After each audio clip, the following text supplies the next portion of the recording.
Que la gracia y la paz de Cristo esté en cada uno de sus corazones. Continuamos con nuestra serie de los postreros días, la ascensión de Cristo, consecuencias, segunda parte.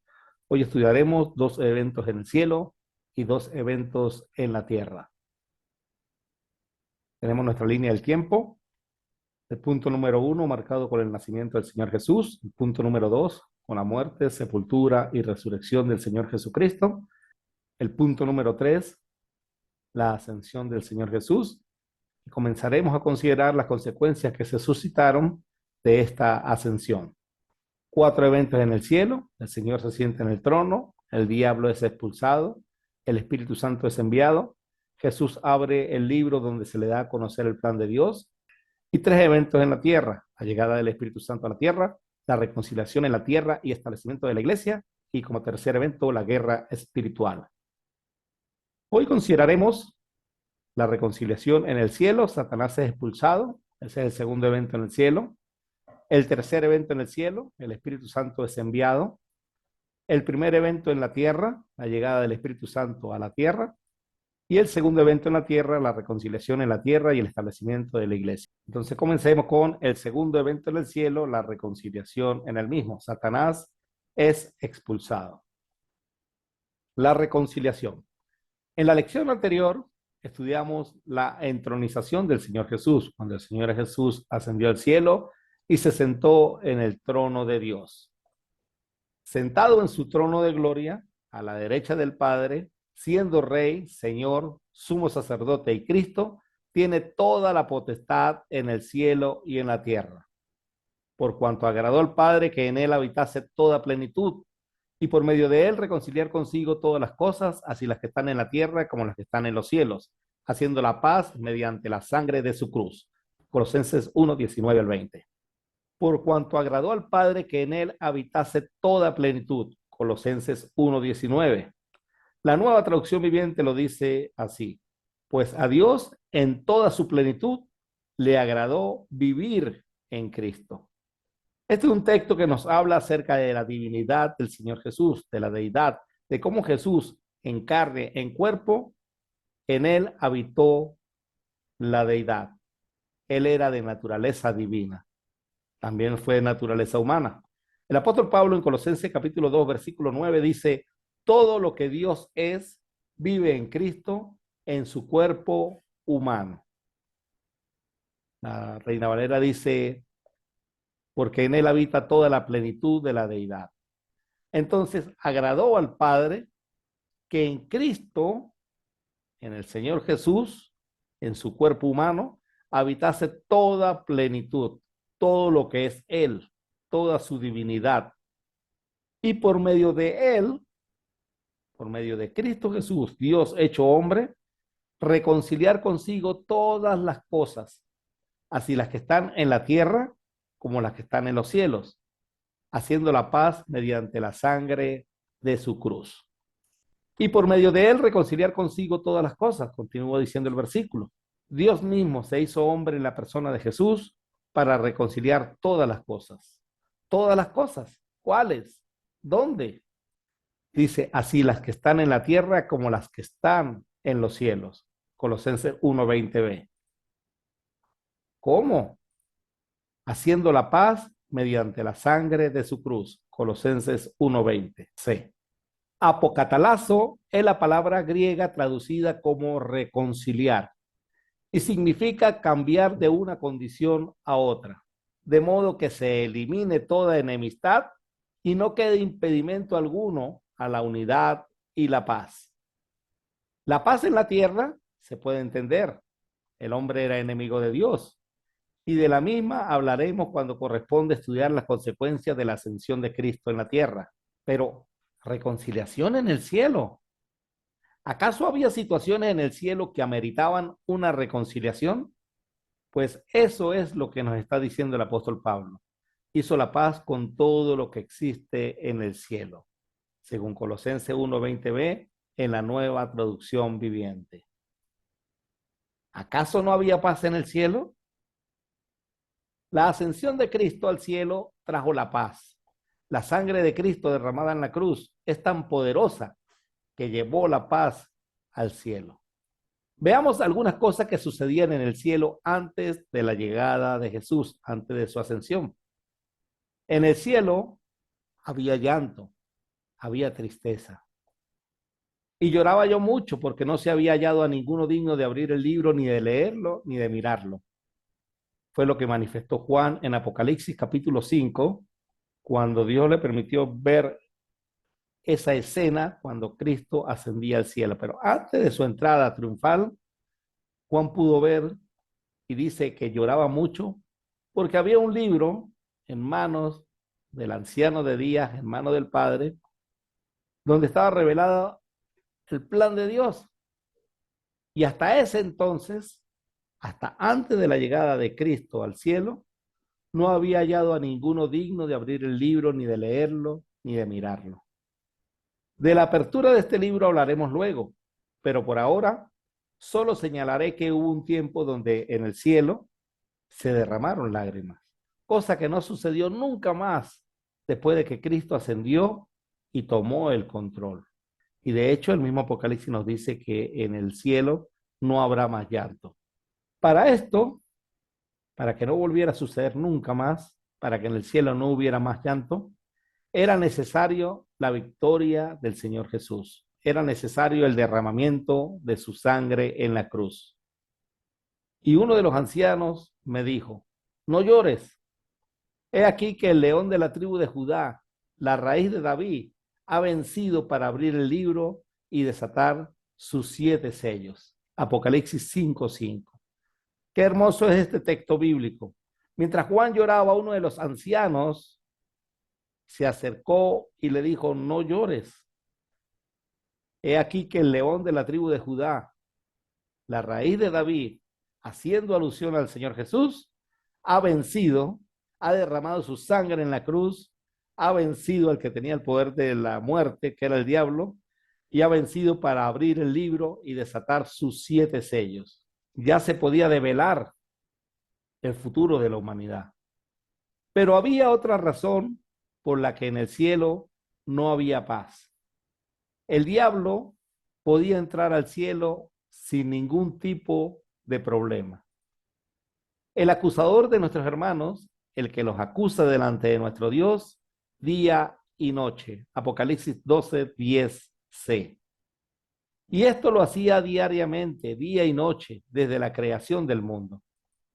Tenemos un ejemplo de ello en la era patriarcal, y es el caso de Job. Aconteció que otro día vinieron los hijos de Dios para presentarse delante de Jehová, y Satanás vino también entre ellos presentándose delante de Jehová. Y otro ejemplo lo tenemos durante la era judaica. Me mostró el sumo sacerdote Josué, el cual estaba delante del ángel de Jehová, y Satanás estaba a su mano derecha para acusarle. Este siempre fue el trabajo del diablo, venir a rodear la tierra, como dice el libro de Job, e ir a presentar el chisme al cielo, ir a presentar la acusación al cielo. Esto lo hizo tanto en la era patriarcal, tenemos el ejemplo del caso de Job, esto lo hizo en la era judaica, tenemos el ejemplo en el libro de Zacarías. ¿Cómo podía haber paz en el cielo con semejante individuo acusando al ser humano? Cada día el diablo se acercaba al trono de Dios y acusaba a los seres humanos. Durante la era patriarcal, durante la era judaica, cada vez que el diablo se acercaba al cielo, era problema que traía. Con semejante individuo no había paz en el cielo cuando cada rato iba a chismear y a chismear y a chismear. ¿Quién es este malvado ser que se atrevía a ir hasta la presencia de Dios y acusar a los siervos de Dios? Analicemos qué nos dice la palabra de Dios. Lo primero que podemos decir es que este ser fue creado por Dios. La Biblia nos dice que Dios creó absolutamente todo en, por y para Cristo.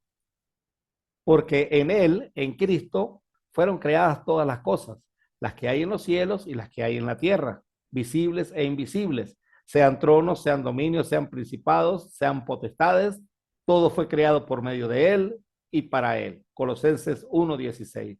Y si hay un texto que nos puede hablar de la creación de parte de Dios de los seres espirituales, es este de Colosenses 1:16.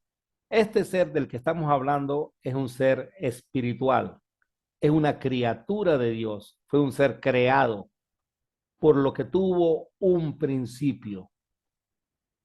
Este ser espiritual no es eterno. El único ser espiritual eterno es aquel que tiene la naturaleza divina. El Padre, el Hijo y el Espíritu Santo. Al Hijo se le conocía como el Verbo en Génesis. Y Juan 1:1 también lo dice.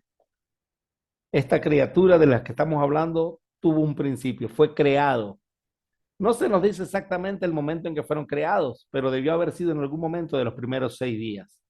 Dios creó dos tipos de seres espirituales, los visibles y los invisibles. Las criaturas espirituales visibles, pues el hombre y la mujer, de carne y hueso, carne y sangre, como lo dicen las escrituras. Según Génesis 1, 26 al 27, Dios creó a la primera pareja humana y le dio el mandamiento de multiplicarse. Eso está en Génesis 1, 28. Según el apóstol Pablo, de una sangre ha hecho todo el linaje de los hombres para que habiten sobre toda la faz de la tierra. Hechos 17, 26. Entonces Dios creó a la primera pareja humana y de ahí comenzó a multiplicarse la humanidad. De esa primera pareja humana, de esa sangre ha hecho todo el linaje de los hombres para que habiten sobre la faz de la tierra. Entonces Dios creó la primera pareja humana y comenzaron a multiplicarse, a fructificarse. Este en el caso de las criaturas espirituales visibles, como el hombre y la mujer, el ser humano. Todo esto que vengo diciéndoles es confirmado por el mismo Señor Jesús. En Mateo 19, 4 al 5, Marcos 10, 6 al 8, donde Jesús reafirma y confirma el Génesis. En el principio varón y hembra los hizo. En el principio varón y hembra los creó. Al principio de la creación. El Señor en esos dos pasajes bíblicos nos habla de que hubo un principio, de que hubo una creación y que Dios creó al ser humano. Los hizo. Y las criaturas espirituales invisibles, como los querubines, los arcángeles, los serafines, los ángeles, son seres espirituales también creados por el mismo Señor Jesús para su servicio, para cumplir sus propósitos, para resguardar el cielo, para cuidarnos a nosotros, pero son seres que no podemos ver, son invisibles. Según Hebreos, capítulo 1, versículo 14, y Apocalipsis, capítulo 5, versículo 11, son millones y millones de ángeles los que fueron creados. Y estos no pueden reproducirse. Entonces noten la diferencia. Los seres espirituales visibles sí pueden reproducirse. Dios permitió, creó la primera pareja humana y permitió que el hombre y la mujer se fructificaran. Y de una sangre ha hecho todo el linaje de los hombres. En cambio, las criaturas espirituales invisibles, como querubines, arcángeles, serafines y ángeles, Dios creó millones y millones de ellos. Pero estos no pueden reproducirse. Entonces, en cierta manera, podemos decir que hay un número limitado de seres espirituales invisibles. Muchísimos, pero es limitado. En cambio, en el ser humano, aunque también es limitado porque va a llegar un momento en que ya no va a haber la reproducción, pero sigue desde el principio, se han reproducido, se han multiplicado y se han fructificado. Hasta el día de hoy siguen habiendo muchos y muchos. Mueren unos, nacen otros y así sucesivamente. Es interesante porque cada ser humano que va naciendo es un espíritu que Dios le va dando. En cambio, los seres espirituales invisibles es algo limitado. Una creación y ya ellos no pueden reproducirse. Todas esas teorías de que los ángeles se mezclaron con los hombres y se reprodujeron, eso no es más sino parte de libros apócrifos de gente que ha querido inventar ese tipo de cosas, pues mitos. Hay algunos que dicen que de ahí vienen los semidioses griegos y así sucesivamente, pero no es lo que dice las escrituras. Génesis 6, que dice que los hijos de los hombres se unieron con los hijos de Dios, no son más que la línea de Caín uniéndose con la descendencia de Seth. seres humanos todos, quienes podrían casarse y multiplicarse. Pero esto es parte de otro estudio. Pero Dios creó entonces todo tipo de ser espiritual. Estos seres espirituales invisibles fueron creados al menos con dos propósitos.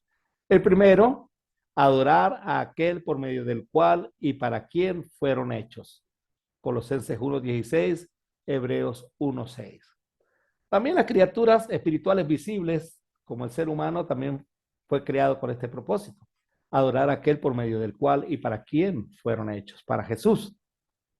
Y el segundo propósito de estos seres espirituales invisibles es servir a los herederos de la salvación, es decir, al ser humano. Es interesante entonces que querubines, arcángeles, serafines y ángeles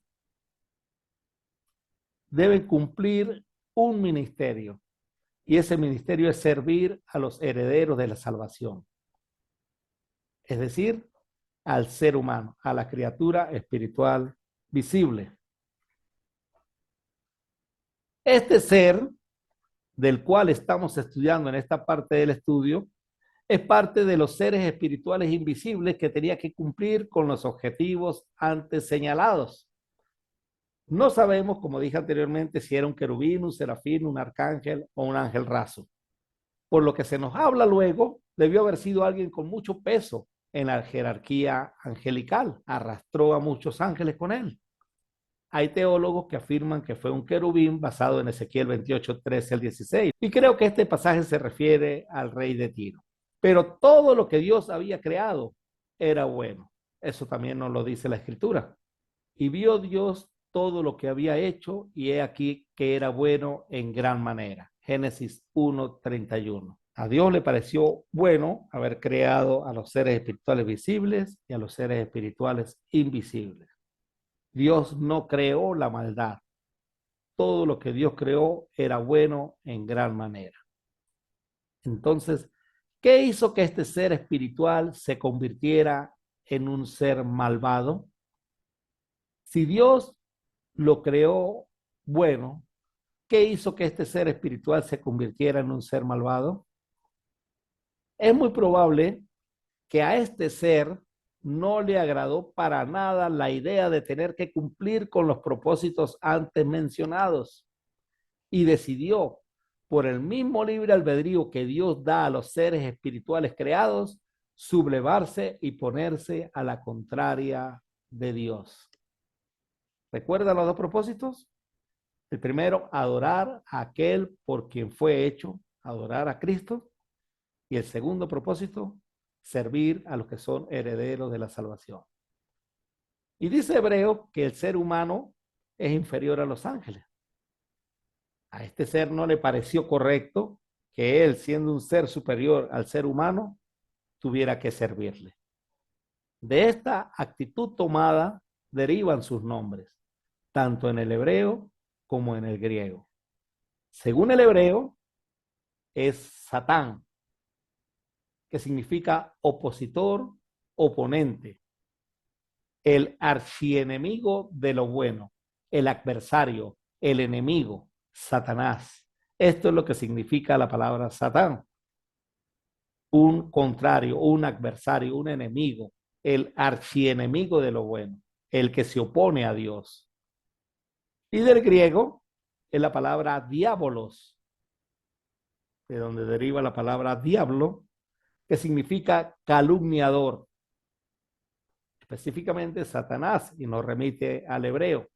Es un calumniador, un acusador, un chismoso, el diablo, el que iba a acusar a los hijos de Dios allá al cielo, el que todo el tiempo estaba recorriendo la tierra para ir a llevarle el chisme del comportamiento del ser humano a Dios. Y de esta manera, este ser, llamado en hebreo Satán y en griego diablo, enfiló sus garras contra la primera pareja humana. Se complació en ver cómo el hombre caía en la desobediencia. Lo primero que hizo fue hacer que la primera pareja humana cayera en el pecado. Y de esa manera mostrarle a Dios que su obra de arte había pecado, que su obra de arte lo había desobedecido, porque el ser humano es la pincelada de la creación, ¿sí? Usted y yo somos la pincelada de la creación. Pero eso le costó su sentencia eterna. Pues el mismo Dios le dijo que la simiente de la mujer le heriría en la cabeza. Génesis 3:15. Vino a hacer que el hombre desobedeciera a Dios y es la misma simiente del ser humano, en este caso de la mujer, la que lo heriría en la cabeza. Y a una serpiente se mata por la cabeza. Iba a venir a destruirlo. Lo que más le disgustó es que esos dos propósitos se expandieron. Adorar al primogénito de Dios aún en su humanidad. Imagínense, el propósito era adorar al verbo de Dios, pero el verbo se hace hombre. Entonces tiene que adorarlo porque Jesús es Dios. En él habita toda la plenitud de Dios. Como dijimos al principio, a Dios le agradó habitar en él en toda su plenitud y es ser humano. Tenía que adorarlo como Dios y servirle como ser humano. Los dos propósitos ahí. Adorar al primogénito de Dios aún en su humanidad y servir, aunque de manera extraña, a los herederos de la salvación, al ser humano. ¿Por qué de manera extraña? Porque todo lo que él iba a hacer en contra de Cristo, a la final representó en favor a los herederos de la salvación. El diablo sabía que estaba sentenciado. Intentó por todos los medios de frenar la llegada de Cristo al mundo. Dice Apocalipsis capítulo 12, versículos 3 al 4. También apareció otra señal en el cielo. He aquí un gran dragón escarlata que tenía 7 cabezas y 10 cuernos, y en sus cabezas 7 diademas. Y su cola arrastraba la tercera parte de las estrellas del cielo, y las arrojó sobre la tierra, y el dragón se paró frente a la mujer que estaba para dar a luz, a fin de devorar a su hijo tan pronto como naciese. Apocalipsis 12, 3 al 4. Aquí es donde nos damos cuenta del enorme poderío que este ser tiene, llamado Satanás o diablo. En el Apocalipsis, las estrellas simbolizan a los ángeles. Este ser tenía 1/3 de la totalidad de ángeles con él. Y usando a sus aliados, en otra lección hablaremos de los aliados del diablo, intentó evitar la llegada del Cristo a la tierra. Durante aproximadamente 4000 años entraba y salía al cielo como le daba la gana y constantemente acusaba, calumniaba a los seres humanos. Lo hizo en la era patriarcal, así como en la era judaica, como lo mencioné anteriormente. Pero no iba a poder hacerlo en la era cristiana, porque fue expulsado del cielo. Ahora, con un ser tan malvado como este, ¿cómo podía haber paz en el cielo con semejante calumniador? Veamos cómo llegó la reconciliación al cielo. Segundo evento, reconciliación en el cielo, Satanás es expulsado del mismo. Después hubo una gran batalla en el cielo. Miguel y sus ángeles luchaban contra el dragón y luchaban el dragón y sus ángeles. Pero no prevalecieron ni se halló ya lugar para ellos en el cielo. Y fue lanzado fuera el gran dragón, la serpiente antigua que se llama Diablo y Satanás, el cual engaña al mundo entero. Fue arrojado a la tierra y sus ángeles fueron arrojados con él. Apocalipsis capítulo 12, versículos 7 al 9.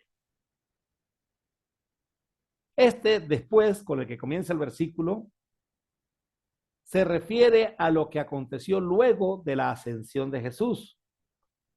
Apocalipsis 12:5 se dice, y su hijo fue arrebatado para Dios y para su trono. Después de que el hijo fue arrebatado para Dios y para su trono, hubo una gran batalla en el cielo. O sea que esta batalla sucede inmediatamente como consecuencia de la llegada de Cristo al cielo, de su ascensión. Esto no va a ser, esto ya fue. Cuando Cristo ascendió al cielo, se sentó en su trono y hubo una gran batalla. Miguel, el arcángel Miguel y sus ángeles luchaban contra el dragón y luchaban el dragón y sus ángeles. Qué gran batalla espiritual debió haber sido esa para expulsar al diablo del cielo. Pero no prevalecieron, ni se halló ya lugar para ellos en el cielo. Ya Satanás no iba a estar yendo y viniendo. Fue expulsado, fue lanzado fuera el gran dragón.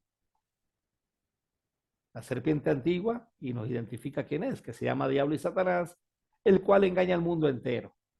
Fue arrojado a la tierra y sus ángeles fueron arrojados con él. Paz en el cielo. Ya ese ser espiritual no volvería a entrar en el cielo, pero fue enviado a la tierra. Ay de los moradores de la tierra, continúa diciendo Apocalipsis, pero de eso vamos a hablar en otra lección. En este momento lo que quiero resaltar es que ya en el cielo hubo paz. El lugar de la batalla fue el cielo. El diablo no solo había perdido su poderío en el imperio de la muerte, según dice Hebreos capítulo 2, versículo 14, sino que ahora era expulsado eternamente de la presencia de Dios. Eternamente. Y el diablo no volvería a presentarse ante el trono de Dios para seguir acusando a la gente. Lo primero que hace Dios es expulsarlo del cielo. Se me va de aquí. Vaya por un tiempo a morar en la tierra. Pero aún esa no es la sentencia definitiva, porque su sentencia es eterna. Según Mateo 25, el infierno es un lugar preparado para el diablo y sus ángeles. Al menos estando en la tierra, al menos siendo expulsado a este lugar llamado tierra, de una u otra forma va a estar, no ante el trono de Dios, pero sí de una u otra forma ante la presencia de Dios, porque va a estar lastimando a la iglesia. Va a tener cierto contacto con lo que es de Dios, pero en el infierno no va a tener ningún contacto con nada, absolutamente nada que sea de Dios. El diablo no tendría más oportunidad de acercarse a Dios, ni siquiera de hablarle. Fue arrojado a la tierra y sus ángeles fueron arrojados con él. Apocalipsis capítulo 12, versículo 9. Esa tercera parte de ángeles que estaban con él vinieron también a la tierra. Y hubo alegría en el cielo. ¿Y cómo no? Con la expulsión de semejante ser. Luego oí una fuerte voz que resonaba por todo el cielo. Por fin ha llegado la salvación y el poder y el reino de nuestro Dios y la autoridad de su Cristo. Apocalipsis 12, 10a. ¿Cuán importantes son estas palabras, hermanos? Ha venido, por fin, ha llegado la salvación y el poder y el reino de nuestro Dios. Por fin ha venido la autoridad de su Cristo, el que iba a poner las cosas como deben ser en el cielo. Apocalipsis capítulo 5 también nos habla de la llegada de Cristo al cielo. Dice, ha vencido para abrir el libro y desatar sus 7 sellos. Apocalipsis 5, 5. Porque tú fuiste inmolado y con tu sangre nos has redimido para Dios de todo linaje y lengua y pueblo y nación. Apocalipsis 5, 9. La razón de la alegría, porque ha sido lanzado fuera el acusador de nuestros hermanos, el que los acusaba delante de nuestro Dios día y noche. La reconciliación con Dios trae alegría. Y usted puede también alegrarse reconciliándose con el Señor, reconciliándose con Dios. Por lo tanto, alégrense, oh cielos, y alégrense ustedes, los que viven en los cielos. Apocalipsis 12, 12a, NTV. Y dentro de la misma alegría celestial podemos considerar el cuarto evento de lo sucedido en el cielo, como consecuencia de la ascensión de Jesús, la apertura de los sellos. Juan dejó de llorar, la alegría se contagió. Por lo tanto, alégrense, oh cielos, y alégrense ustedes, los que viven en los cielos. Ay de los moradores de la tierra y del mar, porque el diablo ha descendido a vosotros con gran ira, sabiendo que tiene poco tiempo. Apocalipsis 12, 12. Ahora la guerra se trasladaría hacia la tierra. Ese sería el tercer evento, consecuencia de la ascensión de Cristo en la tierra. Hasta ahora hemos estudiado 2 eventos que ocurrieron en el cielo como consecuencia de la ascensión de Cristo. Jesús se sienta en su trono y el diablo es expulsado del cielo. Tenemos la gráfica entonces, de la que ya hemos hablado acerca de los 7 eventos como consecuencia de la ascensión de Cristo al cielo. Ya estudiamos lo que está marcado en amarillo, el diablo es expulsado, reconciliación en el cielo. Ahora pasamos al otro evento, el Espíritu Santo es enviado. La promesa del Espíritu Santo. Hace 3 lecciones atrás, en la lección titulada "Porque no nos ha dado Dios espíritu de cobardía", hablamos un poco acerca de la promesa del Espíritu Santo. Recordemos, el Señor Jesús, después de su resurrección, estuvo con los apóstoles durante 40 días, Hechos capítulo 1, versículo 13. 10 días más tarde, en el día 50, se celebró la fiesta de Pentecostés y el Señor cumplió lo que había prometido. El Espíritu Santo fue enviado. Eso está en Hechos capítulo 2. En esta parte del estudio, estudiaremos la relación que hubo entre la ascensión de Cristo y el envío del Espíritu Santo a la tierra y el comienzo del ministerio del Espíritu. ¿Significa esto que si el Espíritu Santo fue enviado del cielo, no había estado antes en la tierra? De ninguna manera, de ningún modo. El Espíritu Santo es la tercera persona de la deidad, es decir, es de naturaleza divina. El Espíritu Santo es Dios. Y como Dios es omnipresente, omnipotente y omnisciente. Junto con el Padre y el Verbo, el Hijo antes de ser hombre, participó activamente en la creación del universo entero. Eso está en Génesis capítulo 1, versículo 2. El Espíritu se movía en la superficie de las aguas. Participó y participa en la creación física. Eso está en Génesis 1, 26 al 27, en Juan 4, 24. Y en la formación del ser humano, Salmo 139. Cuando Dios dijo, hagamos al hombre a nuestra imagen y semejanza, se estaba refiriendo a que iba a ser un ser espiritual, porque Dios es espíritu. Y luego el Salmo 139, David nos describe cómo Dios o cómo el Espíritu Santo participa en la formación del ser humano desde el vientre de su madre. El Espíritu Santo guió a los hombres durante la era patriarcal. Cada vez que la Biblia menciona que habló con los seres humanos, lo hizo a través del Espíritu Santo. Génesis 6:13, 12:1, 28:13 y muchos textos más. Y participó activamente en la ejecución de la obra del tabernáculo en la era judaica. Habló Jehová a Moisés diciendo, mira, yo he llamado por nombre a Besaleel, hijo de Uri, hijo de Ur, de la tribu de Judá, y lo he llenado del Espíritu de Dios en sabiduría y en inteligencia, en ciencia y en todo arte, para inventar diseños, para trabajar en oro, en plata y en bronce. Éxodo 31, 1 al 4. El Espíritu Santo inspiró a los profetas, según 2 de Pedro, capítulo 1, versículos 19 al 21, y muchas otras cosas más podemos tener de la participación del Espíritu Santo durante toda la historia de la humanidad, tanto en la era patriarcal como en la era judaica. O sea que el Espíritu Santo estuvo en la tierra antes de que Cristo lo enviara con un propósito específico. En la era cristiana su participación iba a ser mucho más directa y en comunión con el hombre. Esto lo podemos entender por las palabras de Jesús a los apóstoles. El Espíritu de verdad al cual el mundo no puede recibir porque no le ve ni le conoce, pero vosotros le conocéis porque mora con vosotros y estará en vosotros. Juan 14, 17. Leámoslo en 2 versiones más. El consejero es el Espíritu de la verdad. El mundo no lo puede recibir porque no lo ve ni lo conoce. Ustedes lo conocen porque vive con ustedes y se quedará en ustedes. Eso lo dice la PDT. Me refiero al Espíritu Santo, quien guía a toda la verdad. El mundo no puede recibirlo porque no lo busca ni lo reconoce, pero ustedes sí lo conocen porque ahora Él vive con ustedes y después estará en ustedes.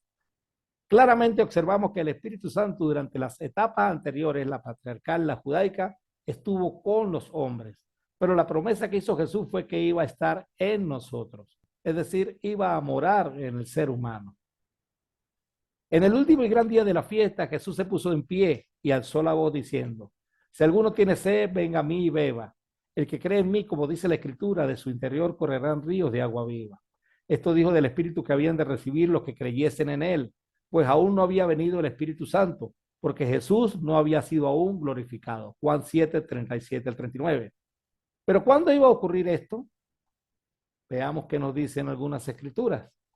El texto anterior nos explica que no había venido porque Jesús no había sido glorificado. Entonces era cuestión de que Jesús fuese glorificado para que el Espíritu Santo viniera al interior de los creyentes, a morar, a vivir en ellos. Jesús, la noche antes de ser entregado, oró al Padre diciéndole: ahora pues, Padre, glorifícame tú al lado tuyo con aquella gloria que tuve contigo antes que el mundo fuese. Juan 17:5. Jesús aquella fatídica noche pidió al Padre volver a la gloria. Pero yo os digo la verdad, os conviene que yo me vaya, porque si no me fuera, el Consolador no vendría a vosotros, mas si me fuere, os lo enviaré. Juan 16:7. Para que el Espíritu Santo viniera, no a estar con los hombres, sino a estar en los hombres, Jesús tenía que irse. Les conviene que yo me vaya. Estos textos son suficientes para enseñarnos que para que el Espíritu Santo viniera, Jesús debía ascender y ser glorificado. El recibimiento de Cristo en el cielo. Decían a gran voz: el Cordero que fue inmolado es digno de tomar el poder, la riqueza, la sabiduría, la fortaleza, la honra, la gloria y la alabanza. Y a todo lo creado que está en el cielo y sobre la tierra y debajo de la tierra y en el mar y a todas las cosas que en ellos hay, oí decir: al que está sentado en el trono y al Cordero, sea la alabanza, la honra, la gloria y el poder por los siglos de los siglos. Apocalipsis 5, 12 al 13. Este fue el momento en que Jesús fue glorificado. Jesús ascendió, se sentó en el trono, expulsó al diablo y envió al Espíritu Santo. 3 eventos sucedidos en el cielo. Venido el Espíritu Santo a la tierra, comienza su ministerio. Entonces vamos ahora al primer evento en la tierra, la llegada del Espíritu Santo a la tierra. Vemos entonces nuevamente el diagrama con los 7 eventos como consecuencia de la ascensión de Cristo. Y pasamos del evento que está marcado en amarillo, el Espíritu Santo es enviado, a la llegada del Espíritu Santo a la tierra. El cuarto evento en el cielo, la apertura de los sellos, lo estudiaremos más adelante. Por ahora concentrémonos en la llegada del Espíritu Santo a la tierra, donde comienza el ministerio del Espíritu. Eso lo dice Pablo en 2 Corintios capítulo 3, cuando habla del ministerio del Espíritu.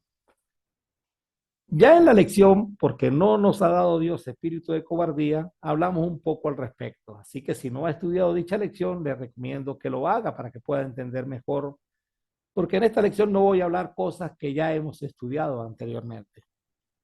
En la presente parte de la lección hablaremos un poco acerca del propósito de su ministerio, ya que él mismo ha estado y está presente en el desarrollo y vida de cada cristiano y de la iglesia. Volvemos nuevamente al texto de Juan capítulo 7, versículos 37 al 38.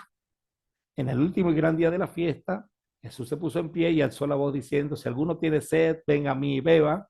El que cree en mí, como dice la Escritura, de su interior correrán ríos de agua viva.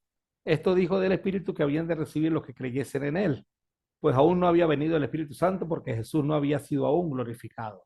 El Espíritu Santo, morando en el creyente, representa el refrigerio espiritual que tiene cada individuo que decide rendir su vida a los pies del Creador.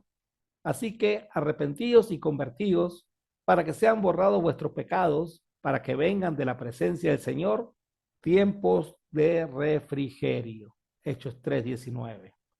Según esto, el Espíritu Santo viene a morar en el individuo que primeramente ha sido lavado con la sangre de Cristo, que se ha arrepentido de sus pecados y ha decidido obedecer al Señor. Bien lo dijo el apóstol Pedro: arrepentíos y bautícese cada uno de vosotros en el nombre de Jesucristo para perdón de los pecados y recibiréis el don del Espíritu Santo, porque para vosotros es la promesa y para vuestros hijos y para todos los que están lejos, para cuanto el Señor nuestro Dios llamare. Hechos 2, 38 al 39. A este Dios ha exaltado con su diestra por príncipe y salvador, para dar a Israel arrepentimiento y perdón de pecados, y nosotros somos testigos suyos de estas cosas, y también el Espíritu Santo, el cual ha dado Dios a los que le obedecen. Hechos 5, 31 al 32. A toda persona que oye, cree y obedece el Evangelio de Cristo en las aguas del bautismo, Dios le da su Santo Espíritu para que more en él. Es obra del Espíritu Santo también enseñar y revelar la palabra de Dios. Os he dicho estas cosas estando con vosotros, mas el Consolador, el Espíritu Santo, a quien el Padre enviará en mi nombre, él os enseñará todas las cosas y os recordará todo lo que yo os he dicho. Juan 14, 25 al 26. Aún tengo muchas cosas que deciros, pero ahora no las podéis sobrellevar. Pero cuando venga el Espíritu de verdad, él os guiará a toda la verdad. Porque no hablará por su propia cuenta, sino que hablará todo lo que oyere y os hará saber las cosas que habrán de venir. Juan 16, 12 al 13. Jesús estuvo con sus discípulos durante 3 años. Fueron muchas las cosas que les enseñó y muchas las que faltaba por enseñar. El Espíritu Santo se encargó de recordarles todo lo que Él les enseñó. También se encargó de enseñarles muchas otras cosas y de guiarlos a toda la verdad. El Espíritu Santo les iba a hacer saber las cosas que habrían de venir. Este punto es muy interesante y debe ser muy bien entendido y aceptado por todos aquellos que amamos la obra de Dios y su bendita palabra. Cristo enseñó que el Espíritu Santo iba a enseñar a los discípulos todas las cosas y además que los iba a guiar a toda la verdad.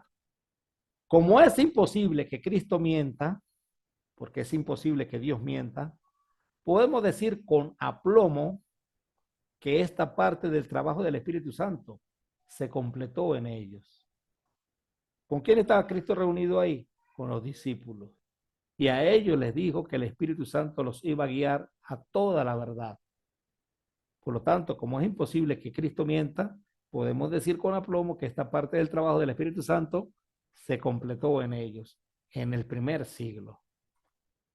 Ellos fueron enseñados y guiados a toda la verdad, y esa verdad está plasmada en las Escrituras, específicamente en el Nuevo Testamento. La última carta escrita fue el Apocalipsis cerca del año 96 y fue escrita por el apóstol Juan. Después de esto, no hubo más revelación de la verdad porque ya fue enseñada toda la verdad. Las personas que dicen, pero eso es escritura de hombres, tienen razón, pero deben saber también que estos hombres fueron inspirados por el Espíritu Santo, según de Pedro 1:21. Otra parte del ministerio del Espíritu Santo es el cuidado de la palabra revelada. En la carta a los Efesios, en el capítulo 3, encontramos un ejemplo del proceso del que venimos hablando. El apóstol Pablo dijo, por revelación me fue declarado el misterio, como antes lo he escrito brevemente, leyendo lo cual podéis entender cuál sea mi conocimiento en el ministerio de Cristo. Efesios 3, 3 al 4. El Espíritu Santo reveló, Pablo lo escribió y los cristianos pueden entenderlo al leerlo. El trabajo del Espíritu Santo incluyó el cuidado de cada carta escrita por los hombres a los cuales inspiró. También nos alertó de que iban a circular escritos o cartas cuyos autores se harían pasar por los escritores bíblicos. No os dejéis mover fácilmente de vuestro modo de pensar, ni os conturbéis ni por espíritu, ni por palabra, ni por carta, como si fuera nuestra, en el sentido de que el día del Señor está cerca. Pablo estaba atacando un problema puntual. De hecho, las cartas en el Nuevo Testamento son para aclarar controversias que se presentaban en ese entonces y nos sirven a nosotros para reafirmarnos en la fe y también aclarar algunas controversias que se presentan en este momento, en este tiempo. Pablo le dice, no se dejen mover fácilmente de vuestro modo de pensar, ni os conturbéis ni por espíritu, ni por palabra, ni por carta. Circularon cartas que decían ser escritas por ellos, pero no era así. El asunto puntual era que estaban hablando de la venida de Cristo, pero circularon cartas en nombre de los apóstoles que no eran escritas por los apóstoles, como los evangelios apócrifos, como la carta del evangelio de Judas, por ejemplo. Dice ser escrito por Judas cuando no lo es.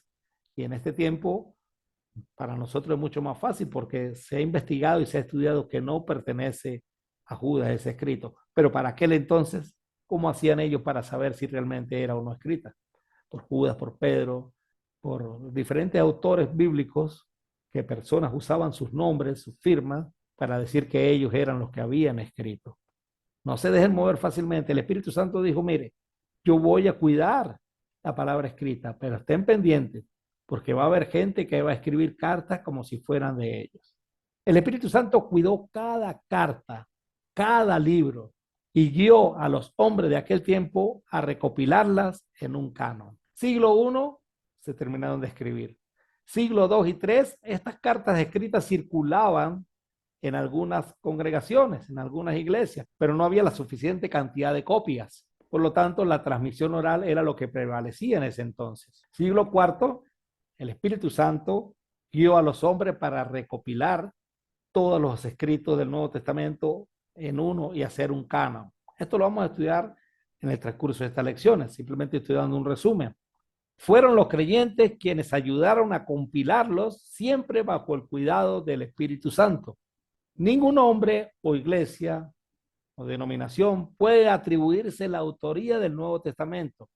Simplemente fueron los siervos que Dios usó para ese propósito. No es que ustedes tienen la Biblia gracias a mí. No, tenemos la Biblia gracias al Espíritu Santo. Esto es parte de la historia que iremos estudiando a medida que vayamos avanzando. Pero no nos dejemos engañar. No es que la Biblia es de cierta denominación porque ellos fueron las que lo compilaron. No, para ese entonces ni siquiera esa denominación existía. Estuvo a punto de comenzar. Bueno, por eso lo vamos a estudiar más adelante. Este trabajo lo hizo el Espíritu Santo desde la antigüedad y gracias a él tenemos el Antiguo Testamento y el Nuevo Testamento. El canon judío es el Antiguo Testamento y el Espíritu Santo también obró cuidándolo y guiando a los hombres para ver qué libros podían compilar, cuáles eran y cuáles no. Por eso es que hay muchos libros en el Antiguo Testamento de ciertas Biblias de editorial católica que tienen más libros que la de la editorial evangélica. En el Nuevo Testamento todos tenemos 27 cartas, pero en el Antiguo Testamento las de editorial evangélica tienen 39 libros y las otras tienen como 6 o 7 libros de más. Pero debemos recordar las palabras de Jesús. Enseñó todas las cosas y los guió a toda la verdad. Esto es parte del ministerio del Espíritu, enseñar todas las cosas, guiarnos a toda la verdad y cuidar la palabra de Dios. Si esto es así, y claro que es así, fuera de esos libros no hay más revelación de verdad. Fuera de esos 27 libros del Nuevo Testamento, y por supuesto contando también los del Antiguo Testamento, fuera de los 66 libros que tenemos en la Biblia, no hay más revelación de verdad. Pero hago énfasis en el Nuevo Testamento porque es a ellos, a los discípulos, que el Espíritu Santo iba a venir a guiarlos a toda la verdad. Ya el Antiguo Testamento había sido revelado, pero es el Nuevo Testamento el que está Cristo hablando. Mire, va a venir a revelarles toda la verdad. Si eso es así, si en esa Biblia tenemos toda la verdad, por lo tanto, fuera de esos libros no hay más revelación de verdad. Que hubo libros que circularon en nombre de los apóstoles, sí, el Espíritu Santo nos alertó, pero no eran parte de la revelación del Espíritu Santo. Que han habido durante la historia de la iglesia o de la historia de la cristiandad concilios que dicen que hablan en nombre del Espíritu Santo, no es necesario. No hay más revelación de la verdad. Y más cuando aquellas cosas que dicen que son verdad, según ellos, contradicen la palabra de Dios.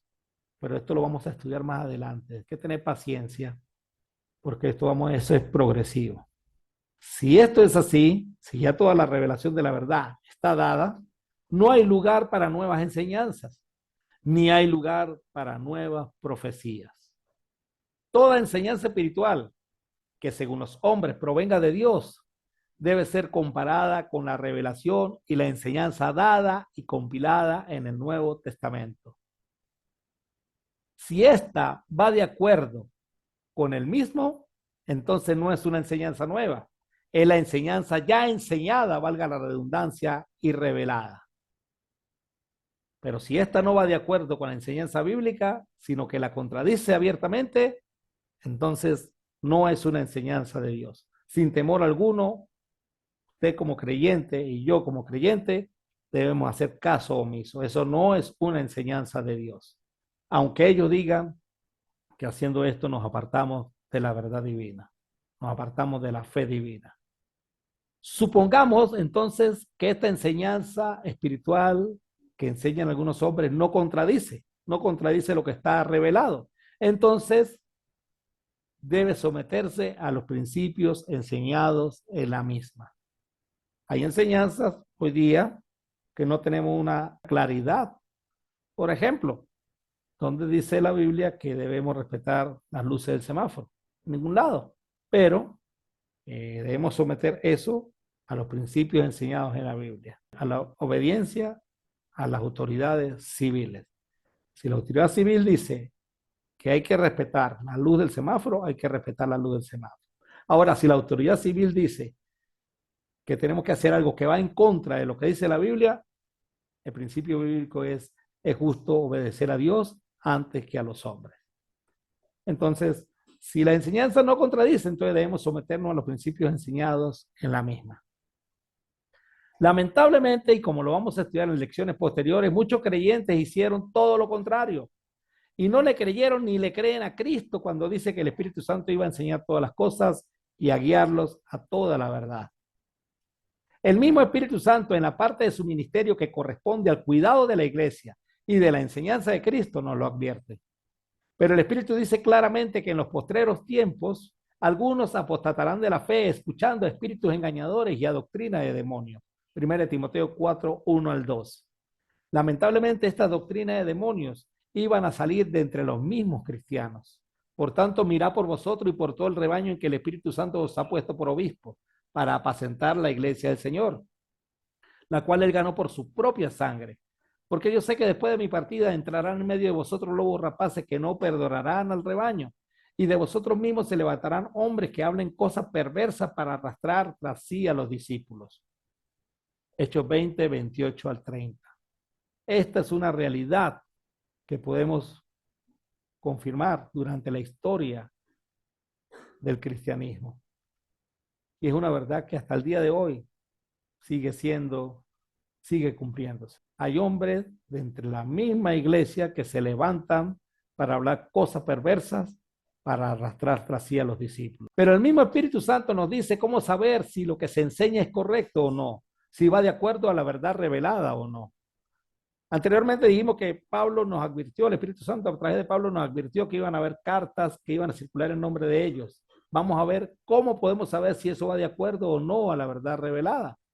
En un problema puntual que estaba pasando en la iglesia en el primer siglo con el gnosticismo, habían personas que decían que Cristo no había venido en carne, que Dios no había venido en carne. El apóstol Juan escribe diciendo que todos aquellos que decían que Jesucristo no había venido en carne eran anticristos. Y en 1 Juan capítulo 4, versículos 1 al 5 encontramos eso que le estoy diciendo. Y en el versículo 6 dice, nosotros somos de Dios.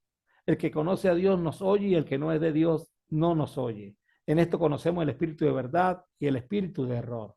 Y ese nosotros se refiere a Juan y a los demás escritores bíblicos. El que escucha la enseñanza escritural es de Dios. El que no es de Dios se aparta de ella. En esto se conoce el espíritu de verdad y el espíritu de error. Y esta manera de corroborar o confirmar la verdad bíblica se aplica en todos los casos. Puntualmente, y como mencioné anteriormente, Juan cuidaba la enseñanza verdadera de la enseñanza gnóstica. Pero este punto, este principio es aplicable a cualquier enseñanza. Es la manera de saber si algo es de Dios o no es de Dios. Y así como estos, son mucho más las atribuciones y propósitos del Espíritu Santo para el cuidado y sustento de la iglesia.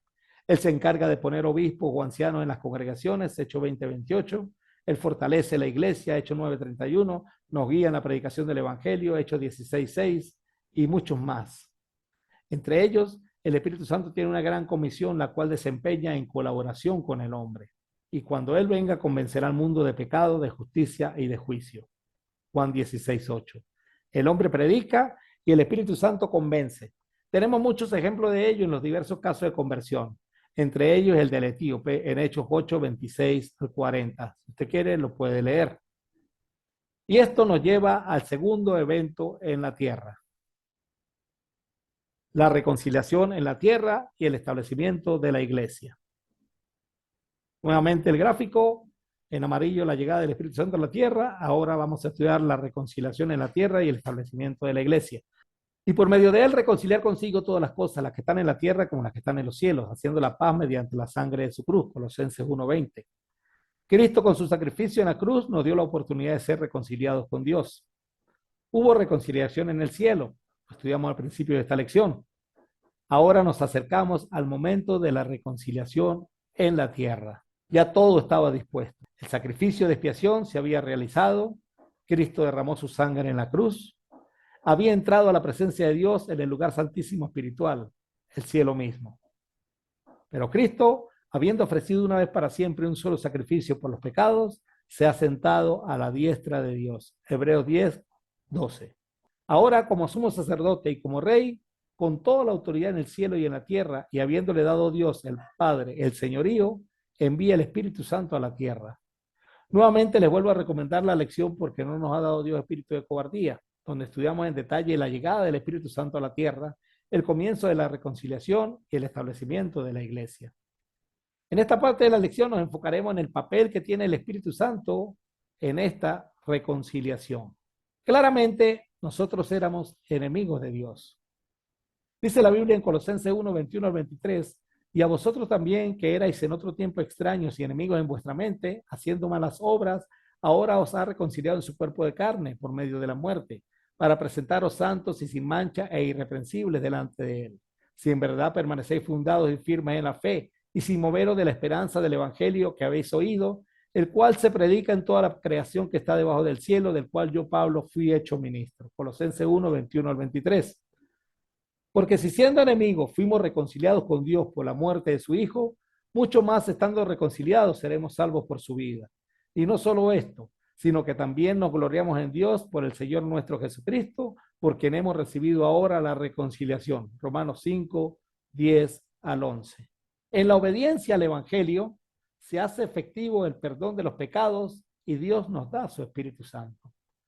En la gráfica tenemos que el Evangelio, según 1 Corintios, es la muerte, sepultura y resurrección de Cristo. Según Romanos capítulo 6, versículos 3 al 4, en el bautismo nosotros morimos, somos crucificados juntamente con Cristo, sepultados y resucitados con Él. La obediencia al Evangelio se hace en el momento en que usted va a las aguas del bautismo. Pedro le dijo, arrepentíos y bautícese cada uno de vosotros en el nombre de Jesucristo para perdón de los pecados y recibiréis el don del Espíritu Santo. Hechos capítulo 2, versículo 38. De ahí en adelante, el Espíritu Santo comienza a morar en el cristiano. Trae descanso, frescura a su vida. En palabra del Señor Jesús, es como si en su interior corrieran ríos de agua viva. Pero el Espíritu Santo también es la garantía, las arras, la seguridad que nos da Dios de nuestra salvación. Varios pasajes bíblicos lo explican. Mas el que nos hizo para esto mismo es Dios, quien nos ha dado las arras del Espíritu. 2 Corintios 5:5. En la NTV dice, Dios mismo nos ha preparado para esto. Y como garantía, nos ha dado su Espíritu Santo, el cual también nos ha sellado y nos ha dado las arras del Espíritu en nuestros corazones. 2 Corintios 1:22. Y nos identificó como suyos al poner al Espíritu Santo en nuestro corazón como un anticipo que garantiza todo lo que Él nos prometió. En la Nueva Traducción Viviente.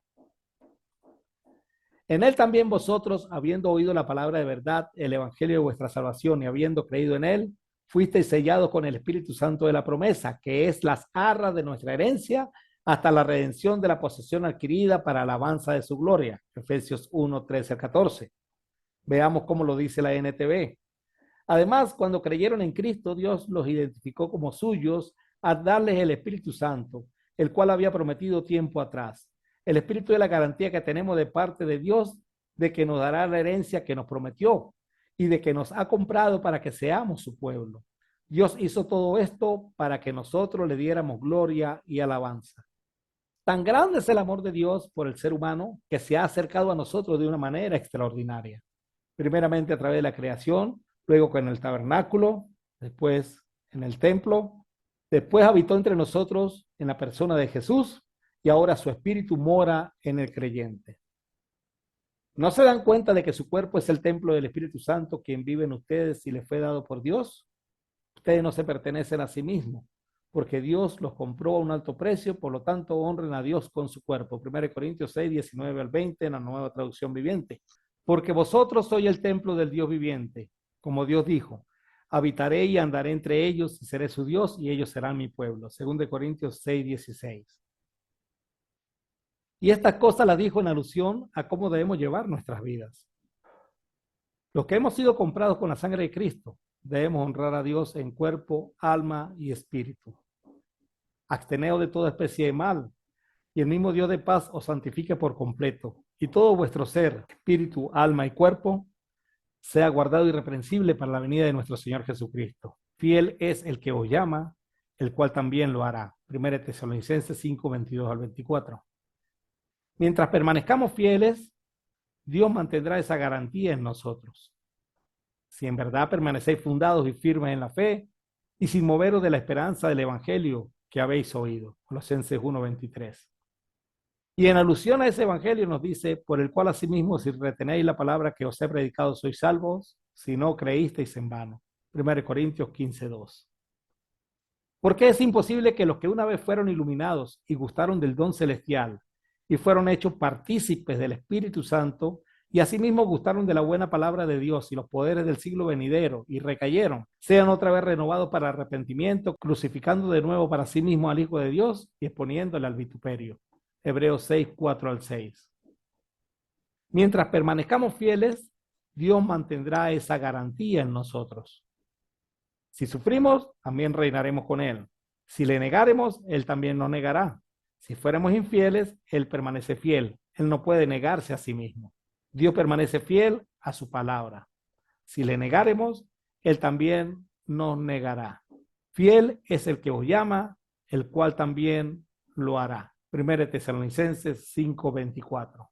En esta lección hemos estudiado 4 de los eventos que se han suscitado como consecuencia de la ascensión del Señor a los cielos. El diablo fue expulsado a la tierra, hubo reconciliación en el cielo, el Espíritu Santo es enviado del cielo, Jesús fue glorificado, la llegada del Espíritu Santo a la tierra y la reconciliación en la tierra. El diablo, después que fue expulsado a la tierra, vino con un objetivo muy claro.